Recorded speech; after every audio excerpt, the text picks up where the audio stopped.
Hey everybody, it's Jason Blaha here, and it's time for the third and final part of the Q&A, so let's finish this up.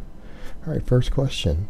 Hi Jason, first of all, thank you for answering my questions in the past editions, I appreciate it. To follow up on your video on Jeremy Buendia, you said pause benchers and actual strong benchers rarely get hurt. What would you say caused Scot Mendelson to tear his pec, whereas others like Spoto, Sarychev, and Henderson have been okay? You know, that's kind of the interesting thing, and that's something that people need to realize. Those guys, you're talking about guys there, every single guy on that list, I believe, has a 700 plus pound raw meat legal pause bench. Yet only one of those guys has had a pec tear. That's interesting. That's interesting. And what does that tell you guys? That there are plenty of guys out there that the majority of 600 to 700 pound raw bench pressers don't tear pecs. So when you see guys who bench 400 or less who are tearing pecs, should tell you there's something else going on here, because those guys aren't doing it, and they're much, much stronger. Now, interestingly enough, we can't always pin it down to one factor, but Mendelson's not exclusively a raw bencher, is he? Scot Mendelson has done a lot of equipped benching and a lot of training for equipped benching. That makes him the odd man out compared to some of those others, right? That makes him the odd man out. And is it coincidence that the only guy out of that list who, unless Henderson, I'm not sure on Henderson, the only guy really on that list who's done a lot of equipped benching is the one who's torn the pec? Maybe all the accommodating resistance, all the training for accommodating resistance, maybe that's a factor. Could be. I'm not saying it is, because it could be totally coincidental and correlation doesn't equal causation, but it wouldn't surprise me if that's part of the answer. Alright, next question. Hi Jason, I hope I'm not too late. I've been seeing a lot of pro-vegan stuff on social media recently. Let's put an end to this movement now. What I find real interesting about the movement is that vegans say let's stop eating animals, but never have an answer for what happens after. It seems their goals end there. What are your thoughts on the after effects of humans no longer consuming animal products? I see the collapse of economies, the extinction of several species, and the collapse of food chains and environments in the wild. I'd love to hear your thoughts. Merry Christmas and a Happy New Year. Hey brother, you have a Happy New Year also. Now, a lot of people point this out, and I will actually back the vegans on this particular one. I don't agree with veganism. I think it's insane. But that is not a valid criticism of veganism. When people say, what happens to all the animals if everyone stops eating them? They actually have a really, really strong counter argument to that, and I've got to give credit for that. They'll tell you, well, not everyone's going to stop eating them at once. You're looking, if it happens over the course of, say, a generation, 10 years, 20 years, if people just progressively eat less meat, there'll be less demand and less of these animals will be raised. Most of your food animals are slaughtered within 2 years of their lifespan. So in other words, supply and demand. These animals are bred because there's a demand for it. So if people every few years, if meat consumption were to go down 20% every 2 to 3 years, they would simply raise less food animals, and it wouldn't actually be a higher death, and these animals wouldn't all starve or just be put out in the cold. They just wouldn't be breeding as many. And so, yeah, they were right over time that would actually, you'd see an attrition there, and it wouldn't be negative. Economic issues and everything else, yeah, it could have profound impacts on certain economies. Totally separate argument. But as far as that question, people always ask what happens to the animals. Well, they just wouldn't breed as many if not as many people are eating them. So that's not really a valid criticism of veganism. I think that we have dozens of much, much stronger arguments without that one, because they can easily counter that one. All right, next question. Hey, Jason. Regarding forearms, is there anything I can do every workout to just give more work in order to get more hypertrophy and grip? I don't want to sit around wasting time on little fluff movements, but rather add something in that will assist me in athletic endeavors and my other lifts. Alright brother, forearms are one of those muscles that just tend to grow slow. Usually you have a real good idea of how many years a guy has been training hard and without straps and everything based upon forearm size. Like, forearms grow slowly, and it's one of those muscles that will just fill out over time.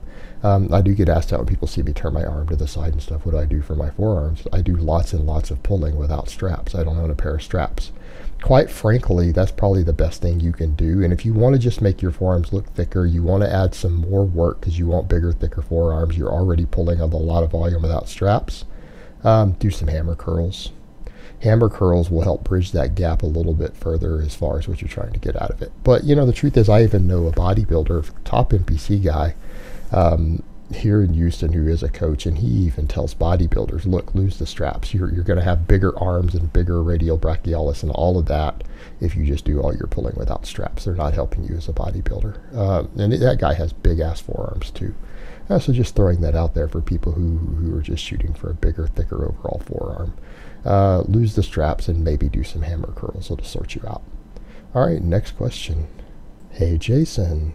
I'm an early intermediate lifter, but I'm unable to squat for legitimate reasons. Therefore, I'm using the deadlift as my primary lower body movement, performing it 3 times a week.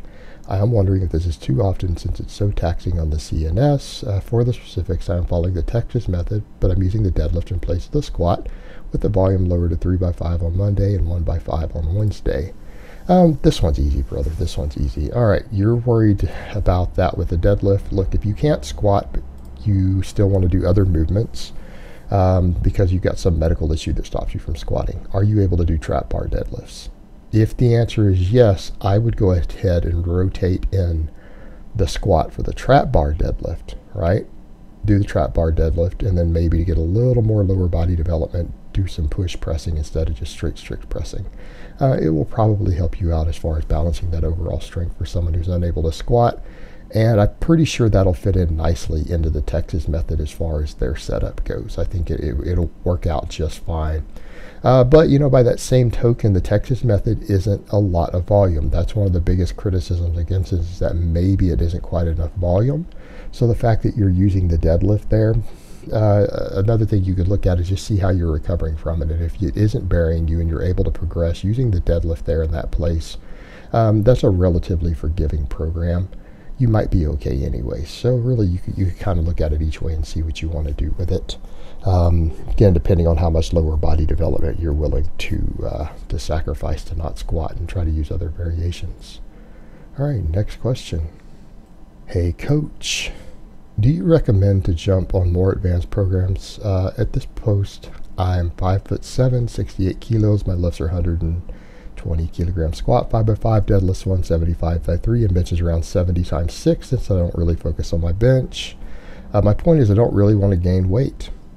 Do you think I can reach 105 kilo squat, 200 kilo deadlift, just staying in the current body weight by using an advanced programs? Thank you, coach. Look, brother, what you're going to find at a certain threshold, you're not that big, all right? You're 5'7", weighing about 150 pounds. If you really think after you've already built a strength base that your strength is going to go up significantly without gaining any muscle or weight while staying at 150, it's just not going to happen.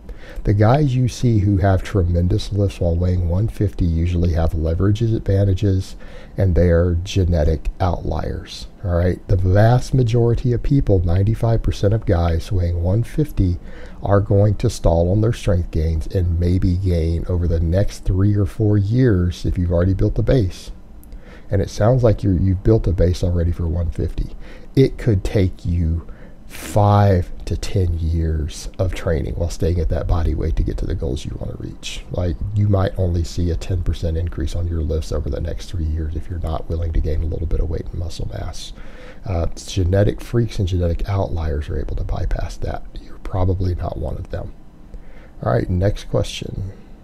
Hi, Jason. Eric Helms recently made a post on Instagram about how there are multiple studies showing that training a muscle group more than twice a week makes no worthwhile differences for muscle development for an intermediate or advanced lifter only. Do you agree with this? If so, I'm curious to know what a lifter would be doing in their third workout if, for example, the past 2 workouts they already have worked their group of muscles.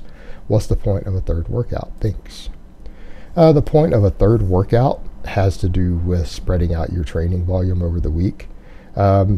You know, here's the thing. What's been noted for years when you look at the more advanced programs out there, what do they all include for people who do full body 3 days a week? 2 heavy days and a light day, or a heavy, medium, light. Why? Because the light day isn't going to stimulate much of any new real muscle growth, right? It might contribute a small amount. These studies do sometimes show a very, very tiny amount, but it's to allow you to continue to do full body and to get technique work in. This is why I've promoted a little bit more into intermediate programs. I've done an upper lower for my more advanced programming for people instead of purely full body for more advanced lifters. And I'm not saying you can't still do full body. There might be a slight edge towards doing like performance-based split, like a movement pattern split, or essentially like an upper lower or push-pull 4-day-a-week split, so that you're getting a little less overlap on the muscle group, so that you can get a little more focus on certain muscles. I've always tried to promote full body, but I've leaned in the direction as more evidence has emerged. I've looked at more elite athletes and everything over the years, that maybe people, once they start getting more advanced, probably will benefit more from a 4-day rotation that is a little bit more movement pattern oriented. Whether you want to call it an upper or lower, which it really isn't, it's kind of beside the point. I tend to lean in that direction, and I think Eric is probably right here, and the evidence is starting to emerge that there seems to be a slight advantage to doing that. But what you need to remember when we're talking about advantages here, we're not talking about you're going to make double the gains. We're talking about a small advantage over still doing a full body 3 days a week. Alright guys, but that's really all I have to say on that today. I hope it's been informative, and I will talk to you guys next time.